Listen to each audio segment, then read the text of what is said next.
Bonjour. À 3 jours de l'élection présidentielle du 12 octobre prochain, ECHO 237 s'est déporté au siège de l'ONG Un Monde à Venir afin de mener cet entretien avec le coordonnateur de cette ONG. Monsieur Philippe Nanga, bonjour. Bonjour. C'est un honneur justement d'accepter une fois de plus de répondre à nos questions ce jour encore. C'est toujours avec plaisir que je me prête à votre jeu.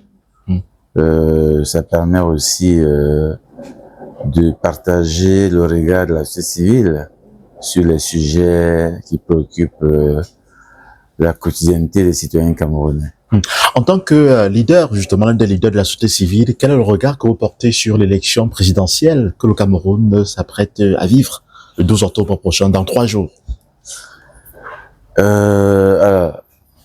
C'est un regard d'acteur qui scrute l'environnement, qui à la fois est un regard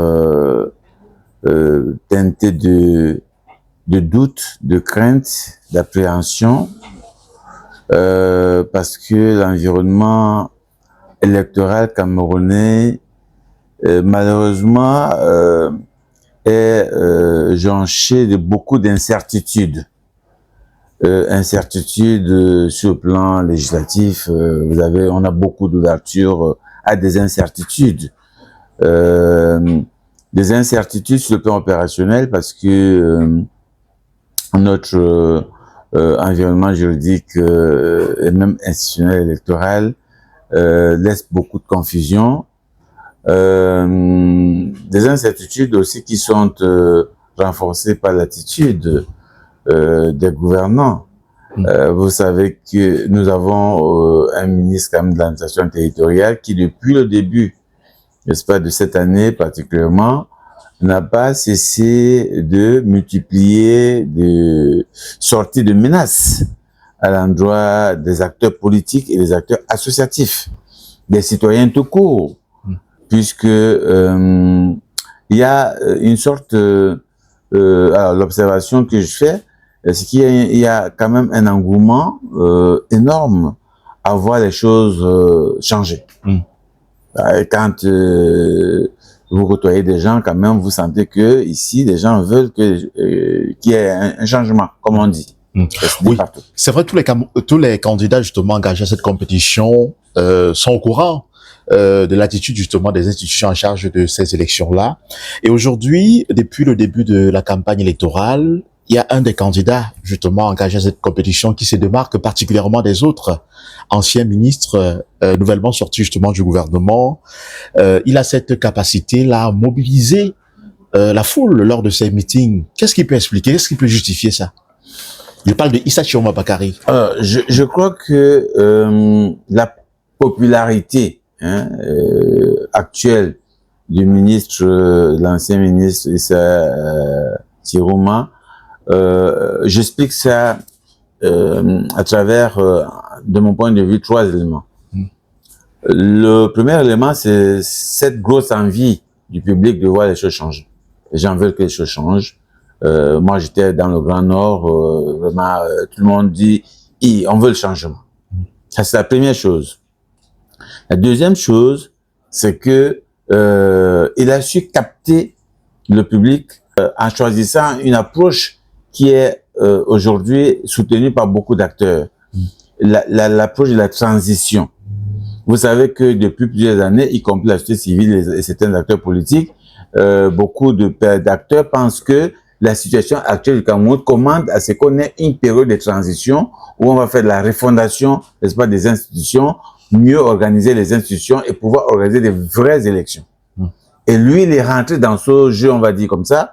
Et du coup, la plupart d'acteurs, quand vous voyez aujourd'hui des acteurs, que ce soit des artistes, tout ça, des leaders politiques, associatifs, adhèrent, n'est-ce pas, à la transition. Et du coup, le soutiennent parce qu'il est pratiquement le seul qui a accepté une feuille de route transitoire proposée par certains acteurs politiques, notamment le président du Manidem et un autre acteur politique de renom, Djokam Tchameni. Et donc, cette feuille de route de transition aujourd'hui fédère la plupart des personnes. Et ça, de mon point de vue, ça peut justifier l'adhésion n'est-ce pas, qu'il crée aujourd'hui autour de lui depuis quelque temps. Ça, c'est le troisième élément qui me semble important. Le deuxième élément. Le troisième élément aussi important, c'est que le régime a lui-même toujours dit qu'il gagne grâce à l'électorat du Grand Nord. Et donc, aujourd'hui, beaucoup d'analystes pensent que il n'y a qu'un acteur du Grand Nord, après le départ de M. Maurice Kamto, bien sûr, qui lui, la popularité était au niveau national. Mais après Maurice Kamto, beaucoup d'acteurs pensent qu'il n'y a que les leaders du Nord qui peuvent créer la surprise.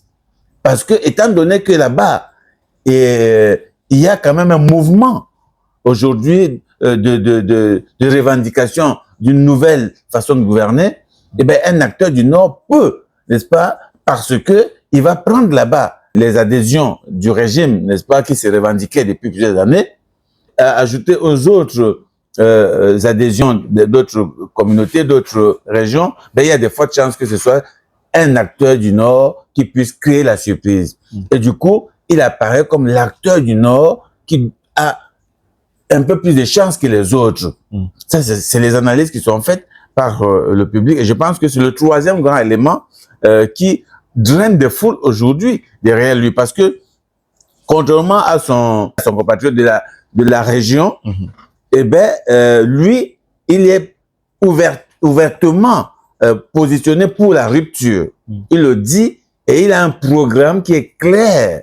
Et aujourd'hui, on ne lui reconnaît pas à ce jour une attache quelconque avec le régime. Alors que, n'est-ce pas, l'autre candidat du Nord a maintenu ses rapports avec le régime, puisqu'il a des cadres de son parti, qu'on voit d'ailleurs dans le meeting avec, n'est-ce pas, le candidat du pouvoir. Du coup, les gens considèrent qu'en réalité, il n'est pas parti du gouvernement. Mais donc, comment expliquer qu'une fois qu'il a été investi par l'Union pour le changement, c'est-à-dire Anissé Kane et Djokam Djameni, il y a beaucoup d'acteurs de l'opposition et même certains certains observateurs de la scène politique qui sont montés au créneau pour dire que on le reconnaissait pas comme le candidat justement de l'opposition, le candidat consensuel que l'opposition attendait. Qu'est-ce qui explique que ces mêmes-là qui hier étaient contre, c'est-à-dire ne reconnaissaient pas cette légitimité comme candidat consensuel, aujourd'hui sont en train de l'adober? Ben, tout simplement parce que toute analyse faite, on voit que il est cohérent. Beaucoup de gens estimaient que on n'était pas sûr de lui et la façon dont il a été choisi, c'était vraiment pas consensuel et tout. Mais on voit qu'il est cohérent. On voit qu'il est cohérent et on voit que il porte désormais, n'est-ce pas, cette idée de la transition. Et quand on regarde, n'est-ce pas, les autres candidats, les analyses montrent que justement, lui, il a plus de faveur du fait qu'il est dans une région, n'est-ce pas, dont tout le monde revendique comme étant la région comportant le plus grand électorat au Cameroun, ce qui n'est pas forcément vrai. Mais qui peut s'avérer vrai, n'est pas aussi faux au regard de la capacité des tripatouillards, parce que la question de l'électorat du Nord est un problème pour moi, nous autres qui suivons. Bon, on va pas rentrer dans ça, mais théoriquement, le Grand Nord constitue l'électorat majoritaire quand on réunit les trois régions. C'est clair. Donc maintenant, on estime que si quelqu'un est capable d'obtenir la majorité dans cette région-là, il a les faveurs, non, il a plus de chances de gagner. Puisque le régime s'est toujours revendiqué qu'il gagne parce que là-bas, il a pratiquement la majorité des voix. Aujourd'hui, s'il y a un autre candidat qui le supplante, on pense qu'il a plus de chances. Il a plus de chances, surtout que ça aussi, ce n'est pas à négliger. Bien que le MRC soit aujourd'hui divisé, on voit de plus en plus les cadres du MRC et même les militants du MRC qui rentrent dans le jeu. Il a de plus en plus le soutien du MRC. C'est ça qu'il faut observer. Mais le leader du MRC n'a pas donné un mot d'ordre en faveur de Issa Chiroma. Mais justement, le leader, je veux dire l'ancien leader. Voilà, c'est ça. Oui. En tout cas, l'ancien leader, Maurice Kamto, le professeur Maurice Kamto. Il a dit, il a laissé le choix libre à ses sympathisants et à ses militants.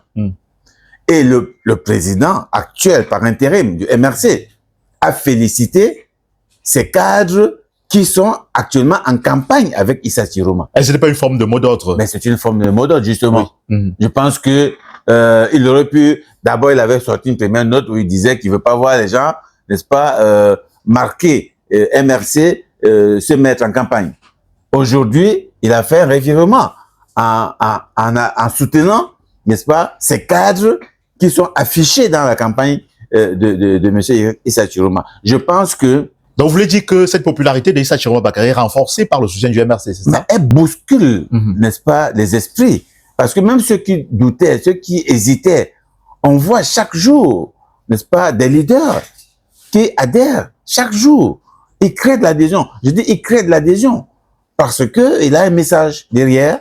Et malgré le fait que il y a encore, n'est-ce pas, des leaders de l'opposition, voilà, qui estiment que c'est pas la bonne personne. On y reviendra justement sur cette question. Mais pour l'instant, si on s'en tient, parce que l'élection, c'est d'abord la perception, hein, et contrairement à ce que les gens pensent, cette perception a un effet sur l'électeur.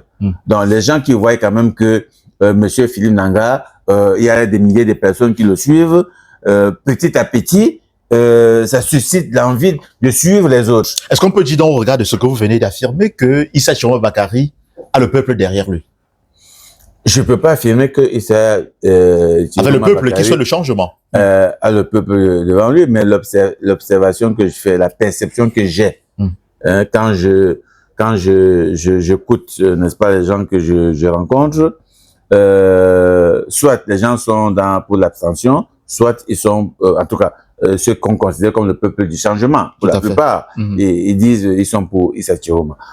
Après, il faut pas négliger. Il y a Kabla qui continue à faire du chemin, et donc même si on voit quand même que de plus en plus ceux qui se revendiquaient publiquement comme étant les acteurs du changement, la plupart, hein, ça c'est la perception que j'ai, la plupart, n'est-ce pas, donnent leur voix, se sont déjà prononcés ouvertement, publiquement, pour soutenir le candidat Issa Chiroma Bakary. C'est vrai, on observait une forme de découragement chez certains Camerounais qui étaient allés se faire inscrire, c'est-à-dire se faire enrôler sur les listes électorales, s'orienter vers les centres de retrait des cartes d'électeurs.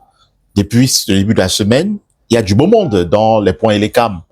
Est-ce que Issa Chiroma Bakary est pour quelque chose, c'est-à-dire cette montée de sympathie du peuple, du changement envers ce candidat-là? Je vous ai dit que l'observation que je fais, c'est que beaucoup de sympathisants et militants du MRC sont en train d'adhérer, n'est-ce pas, au projet de Issa Chiroma Bakary. Et ça peut donc expliquer que ces personnes-là qui à un moment donné se sont découragées sont en train de revenir aujourd'hui, d'où la bousculade qu'on voit, n'est-ce pas, dans les antennes et les cams, des gens qui veulent, n'est-ce pas, récupérer leur carte d'électeur. Ce sont ce que vous appelez le peuple du changement, c'est ce peuple du changement. Et si vous allez là-bas, nous on a eu des équipes là-bas, quand vous allez là-bas, la majorité des personnes que vous trouvez là-bas vous disent que nous, c'est pour Issa Chiroma Bakary. Donc c'est une réalité. Donc je pense qu'il y est pour beaucoup, pour ces bousculades qu'on observe dans les antennes et les cams, pour le retrait des cartes électorales. C'est une évidence au regard de ce qu'on suit quand on interroge ces personnes-là. Vous l'avez évoqué tout à l'heure, il y a certains candidats de l'opposition, justement, candidats à cette élection-là, qui sont toujours réticents et qui ne voient pas en Issa Chiroma Bakary le candidat consensuel. Ils trouvent que c'est quelqu'un qui viendrait, en fait, qui est juste là pour brouiller un peu les pistes et jouer le jeu du système. Qu'est-ce qui fait en sorte que cette coalition-là, c'est-à-dire que ces autres leaders-là n'épousent pas la logique d'Issa Chiroma Bakary à ce jour, lui qui se revendique être le candidat du peuple. Et lorsqu'on voit dans les faits, effectivement, il y a une masse populaire derrière lui. Il y a beaucoup d'enjeux, n'est-ce pas, derrière les candidats qu'il faut prendre en compte. Vous savez, pour être candidat à une élection, il y a beaucoup de paramètres. Et le paramètre principal, c'est les moyens financiers dont il faut disposer. Et donc, en fonction de ceux qui vous apportent leur soutien financier, vous allez pouvoir avoir des marges de manœuvre ou pas. Tout à fait. Il y en a qui vont vous laisser des marges de manœuvre, il y en a qui vont vous dire non, on continue. Et donc, je pense qu'aujourd'hui, beaucoup de leaders, des candidats notamment, sont tenus par leur soutien.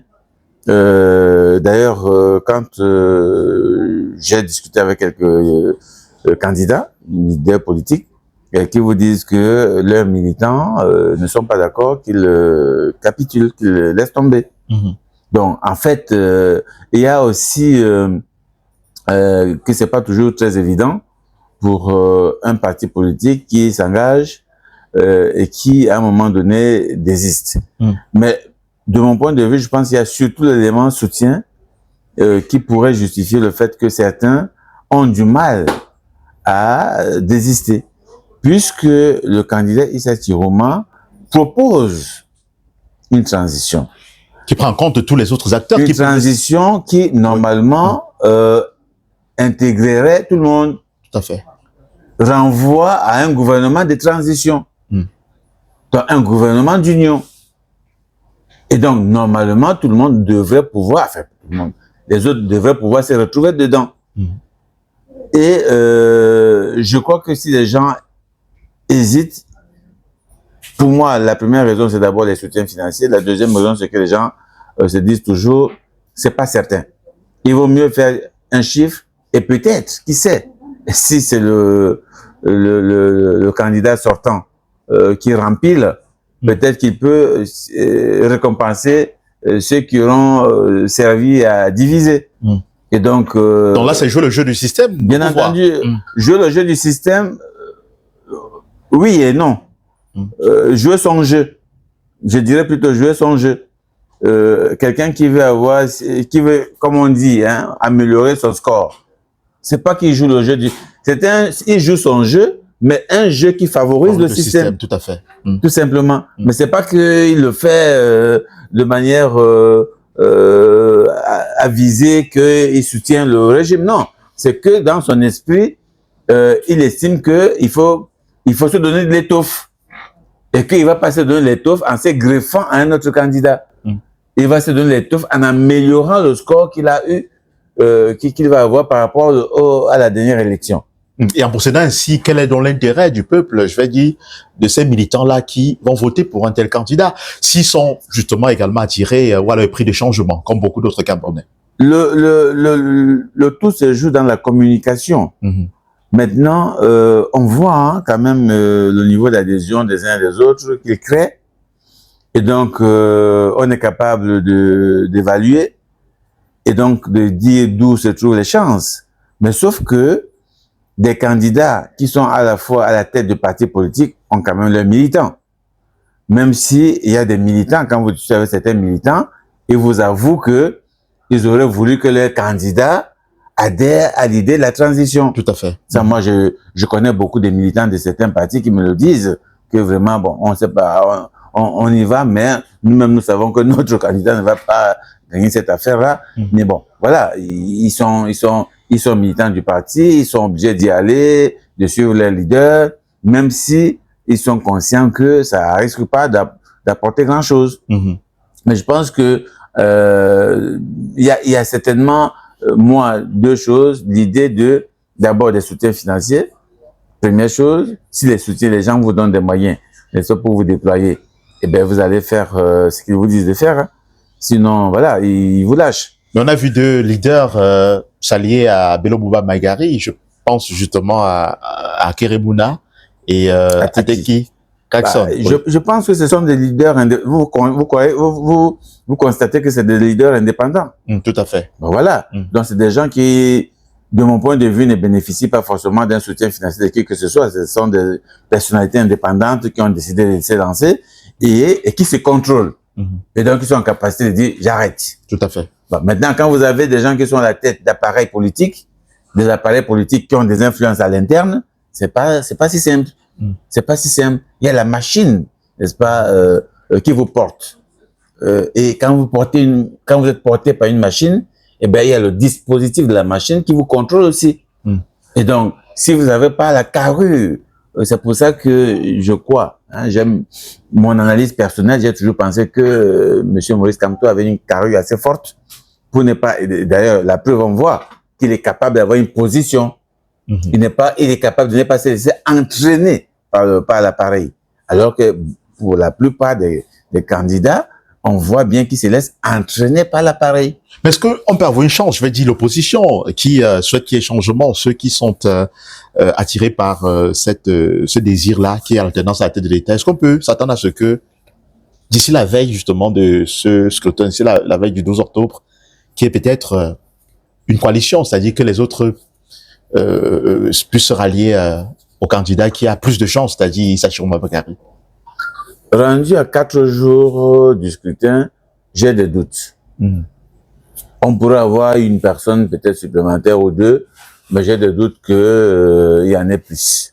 C'est possible que d'ici là, on en ait une ou deux autres personnes qui désistent au profit d'un candidat. C'est possible. C'est possible. Mais je vois pas beaucoup de personnes le faire. Tel que c'est parti. Donc, je crois que ça s'est passé en 92. Hein. Il y avait plusieurs candidats en même temps, mais il y avait une coalition. Et donc, on a vu ce que ça a produit. Je pense aussi que aujourd'hui, le peuple, comme on le dit, est vigilant et observe et se positionne ouvertement. Et on le voit, on semble le voir. Il me semble que le peuple n'est plus forcément en train d'attendre que des gens fassent défection ou alors désistent pour adhérer. Donc, ça va se jouer. C'est pour ça que cette élection est très délicate. Ça risque de se jouer au millimètre parce que voilà, il peut y avoir de la concurrence jusqu'à la dernière minute. Entre le candidat sortant et un ou deux autres candidats. Donc, c'est comme ça que c'est ma lecture de la situation actuelle. Je ne crois plus du tout qu'on puisse avoir des grosses pointures qui désistent au profit de Issa Chiroma, puisque Issa Chiroma a déjà pratiquement arrêté qu'il est le candidat du peuple.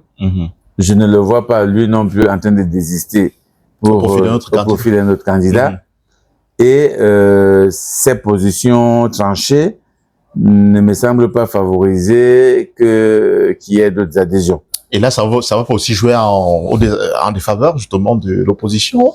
Est-ce que ce sera pas des voix qui seront perdues comme cela au compte peut-être du parti au pouvoir? Je ne suis pas sûr que ce sera au compte du parti au pouvoir. C'est vrai que ça affaiblit les chances, mais ça ne donne pas forcément des faveurs aux candidats sortants. C'est pour ça que je dis que ça va se jouer au millimètre, parce que si vous avez un candidat où on risque d'avoir... Je vois cette élection avec deux ou trois candidats, deux ou trois candidats de poids, et puis d'autres personnes qui vont survoler. Donc ça va se jouer entre deux ou trois candidats, c'est mon point de vue, et c'est là-dedans que ça va se jouer, le peuple va trancher. Maintenant, il faut savoir que nous parlons du peuple, mais après, il y a les institutions qui ont une grosse influence dans notre système électoral. Oui, vous justement qui êtes de la société civile, on vous a vu depuis le début de l'année, et ça a toujours été votre travail de sensibilisation sur le terrain, concernant justement cette élection présidentielle. Vous avez justement évoqué le rôle joué par les institutions en charge d'organiser ces élections-là. Est-ce qu'on peut s'attendre à ce que les résultats des urnes soient dits le jour J? C'est-à-dire après cette élection-là, que l'ECAM, le Conseil constitutionnel, que ces deux organes, en fait, puissent dire finalement les vrais résultats des urnes. Parce que les gens redoutent et se disent que ça va se passer comme ça se passe souvent. Ça va être très difficile. Parce que au jour d'aujourd'hui, beaucoup de faits de fraude ont déjà été documentés. Ça veut dire qu'il y a une préparation à la fraude. Ça va être très difficile. Il y a une préparation à la fraude. Ce n'est pas un hasard si jusqu'aujourd'hui le fichier électoral n'est pas disponible pour tout le monde. Donc il y a une préparation à la fraude. C'est clair. On voit qu'il y a des bulletins qui sont achetés, qui sont récupérés, qui sont collectés. On voit, on est au courant, on documente. Donc, ça veut dire qu'il y a une préparation à la fraude massive, comme autrefois. Maintenant, comment ça peut se faire? Parce que on a la machine de fraude qui est là, hein, qui, j'ai envie de dire, se fortifie au fil du temps, se perfectionne même au fil du temps. Mais vous avez le peuple qui est dont la détermination aussi augmente au fil du temps. La question, c'est que peut faire le peuple déterminé face à une machine de fraude déterminée? C'est ça la grande question. Au milieu, vous avez le déterminant qui est le Conseil constitutionnel. Quel est le niveau d'influence du peuple sur le Conseil constitutionnel? Qui peut se permettre de donner un résultat qui n'a rien à voir avec la réalité? On l'a vu avec le processus de candidature. Quelle est la capacité de pression, de moyen de pression que le peuple a sur le Conseil constitutionnel? C'est ça la question fondamentale. Il y aura la fraude. C'est une évidence. Mais le peuple va avoir le résultat parce que les gens sont déterminés à être partout pour collecter l'information. Qu'est-ce qu'on va en faire quand M. Clément Tangana va décider de donner un chiffre qui n'a rien à voir avec la réalité? Le peuple fera comment? C'est ça la grande question. D'où ma crainte. Je l'ai dit au début, je crains pour cette élection. Je crains parce qu'il y a visiblement d'un côté une machine à fraude déterminée, de ce côté un peuple déterminé. Qu'est-ce qui peut se passer à la fin? Est-ce que les opposants, je dis le candidat qui peut-être ira revendiquer ou alors se déclarera vainqueur, candidat de l'opposition, aura les éléments suffisants pour pouvoir justifier ces déclarations? C'est-à-dire au niveau, par exemple, des résultats des urnes, des différents bureaux de vote, parce que c'est aussi ça le problème au niveau de l'opposition. Ils n'ont pas souvent eu des scrutateurs partout. Est-ce que cet aspect-là a été réglé? C'est-à-dire avoir les scrutateurs dans les 31 000 bureaux de vote et plus? Non, les scrutateurs, il y en aura toujours, il y en a toujours eu.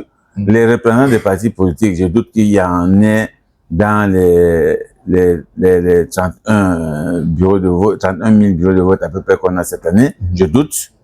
Mais on aura des citoyens dans tous les bureaux de vote. Et si vous observez un peu ce qui se passe, c'est les citoyens qui sont en train de s'inscrire comme les protecteurs du vote. Donc, il y a de fortes chances que au moins 95% des bureaux de vote, n'est-ce pas, les informations issues de ces bureaux de vote soient détenues par l'opposition. Au regard de ce qui est en train de se préparer. Parce que je laisse une marge de 5%, voire même 10%, hein, parce que la réalité de notre pays, c'est que vous avez toujours ce que j'appelle des zones inaccessibles. Oui, dans les casernes, par exemple, les bureaux de vote. Bon, il n'y en aura pas dans les casernes cette année, c'est pas prévu, mais des zones civiles, mais qui sont inaccessibles. Inaccessibles, oui. Parce que ce bureau-là... Les domiciles privés, par exemple. Au-delà il n'y en a pas de bureaux de vote dans les domiciles privés. Vous savez que dans le Grand Nord, à certains endroits, les bureaux se retrouvent même en plein air, ou même dans un centre, dans une école. Mais sauf que dans cette école-là, quand le chef traditionnel est assis devant et que tout le monde doit venir lui montrer ce qu'il a, montrer ce qu'il a voté, bah, vous ne pouvez rien faire. Ça existe dans notre pays. Ce sont des endroits, j'appelle des endroits inaccessibles. Ouais. Je ne suis pas sûr que quelqu'un va aller dans le village du chef de l'État prétendre voter contre. C'est pas possible. On a vu qu'on est capable d'interdire même la campagne à certains endroits. Ça veut dire que si on peut déjà interdire la campagne dans certains endroits, ça veut dire qu'on va interdire l'observation dans ces endroits. Tout à fait. Ça représente à peu près 10% des bureaux de vote. Mais maintenant, si on a les résultats de 90% des bureaux de vote, on aura le résultat, on aura la vérité, puisqu'il est public, ces résultats sont publics. Ça, c'est clair qu'on aura des résultats cette année au regard des dispositions que beaucoup d'acteurs sont en train de prendre. Il y a beaucoup d'outils. Aujourd'hui, la technologie a évolué. Même s'il y a coupure d'énergie, les gens ont pris des dispositions pour que, en l'instant T, les informations se partagent. On l'a vu déjà en 2018, 2020. Donc nous, on a pu, le même soir, on était capable de vous dire qui a gagné dans les bureaux de vote où nous étions. Donc, beaucoup d'acteurs aujourd'hui sont en train de s'organiser. Les logiciels sont en train d'être partagés pour que les résultats soient partagés de manière instantanée. Et donc, on soit capable d'avoir ce résultat-là dans la même nuit. Donc, le résultat, on l'aura parce que même les gens ont prévu de filmer, ainsi de suite. Tout à fait. On l'aura. On n'aura peut-être pas les PV, mais on aura les résultats. Mais maintenant, j'expliquais à nos observateurs que le Conseil constitutionnel, malheureusement, ne se prononcera pas sur la base de nos photographies ou de nos vidéos. Il va se prononcer sur la base des procès-verbaux. De l'ECAM. De l'ECAM. Là reste le problème. Pour cela que je crains que le peuple ait des résultats sortis des urnes et que le résultat officiel soit différent et que ça crée des tensions. Nous ne le souhaitons pas, mais je crains. Parce que j'observe quand même qu'il y a une détermination de l'autre côté, enfin des deux côtés. Il y a une détermination. Mais maintenant, le rapport des forces va être créé comment? Par qui? Là, je n'ai pas de réponse au stade actuel. J'ai que des craintes au regard de ce que j'observe. Le peuple, justement, voilà, le Camerounais, les citoyens vont se tourner vers vous. Vous qui êtes l'un des leaders de la société civile au Cameroun, quel est le message justement que vous pouvez leur adresser justement à ces citoyens-là à la veille de l'élection présidentielle, puisque nous sommes à la veille? C'est le message de fin, justement. Le message que je peux partager avec les citoyens camerounais, c'est de savoir qu'une élection, c'est un moment déterminant pour la vie d'un peuple. C'est un moment déterminant parce que c'est le moment où le citoyen donne sa voix, n'est-ce pas, à une personne pour que celle-ci, n'est-ce pas, s'inscrive comme l'animateur de notre espace commun. Et que pour que cette personne-là se sente l'obligeance d'agir pour nous et comme nous le souhaitons, il faut qu'elle sente qu'elle est là grâce à notre voix. C'est pour ça qu'il est important de voter normalement, de ne pas vendre son vote. Parce que si vous vendez votre vote, celui qui bénéficie de votre vote considère que vous ne l'avez pas voté. Il a acheté. Donc, il n'a rien à vous fournir après. Donc, il faut faire attention avec, n'est-ce pas, le positionnement de commerçants des voix. Ça n'aide personne, ça n'aide pas le pays. Si vous voulez, si nous voulons avoir un président de la République qui se sente l'obligeance de faire ce que le peuple attend, de se rendre disponible, parce qu'un président de la République, ce n'est pas un roi. Ce n'est pas le propriétaire du pays. C'est un mandataire. Et pour que quelqu'un joue effectivement le jeu du mandataire, il faut qu'il le sente à travers le vote normal. C'est pas son frère qu'on vote, c'est pas l'acheteur qu'on choisit, c'est pas son ami, c'est celui qui a un projet porteur. Notre pays en a besoin.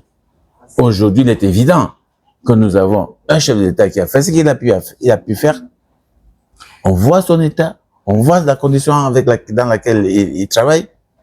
Tout le monde peut observer. Le peuple doit décider, doit se décider en âme et conscience pour la préservation de la paix et la cohésion sociale. Parce que si d'aventure des gens achètent vos voix, ben, cet argent qu'ils vous donnent, ne soit pour acheter vos voix, c'est l'argent qu'ils vont récupérer au centuple après. Et c'est le peuple qui va périr dans la misère. C'est nous qui allons souffrir sans infrastructure. C'est pour ça que j'appelle le peuple, n'est-ce pas, à voter en âme et conscience. C'est lui qui présente un avenir porteur à travers son offre politique. C'est l'offre politique que nous devons voter pour assurer un avenir meilleur pour notre pays. Nous en avons droit. Et j'appelle surtout les autorités administratives à se sentir au service des citoyens. Donc, l'administration doit servir le citoyen, c'est-à-dire veiller à ce que les droits du citoyen soient respectés. Ne pas s'y mixer dans le travail d'élection Cameroun. Parce que je crains une chose, c'est l'immixtion permanente des acteurs administratifs dans le processus électoral qui pourrait créer des tensions sociales.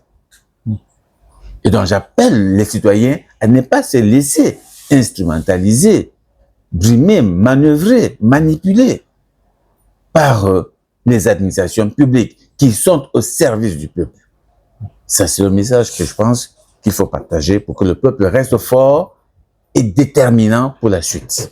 Monsieur Philippe Nanga, merci d'avoir répondu aux questions d'Éco 237. Je rappelle, vous êtes le coordinateur de l'ONG Un Monde à Venir. Merci infiniment. Merci de nous donner l'occasion de partager notre point de vue tout le temps pour que le peuple camerounais soit le souverain. Un Monde à Venir travaille, éduque, accompagne le peuple à savoir qu'il est le souverain, le porteur de la décision finale en tout temps et en tout lieu. Mesdames, Messieurs, c'est ici que prend fin donc cet entretien avec le coordinateur de l'ONG Un Monde à Venir. Merci de nous avoir regardés. À très bientôt.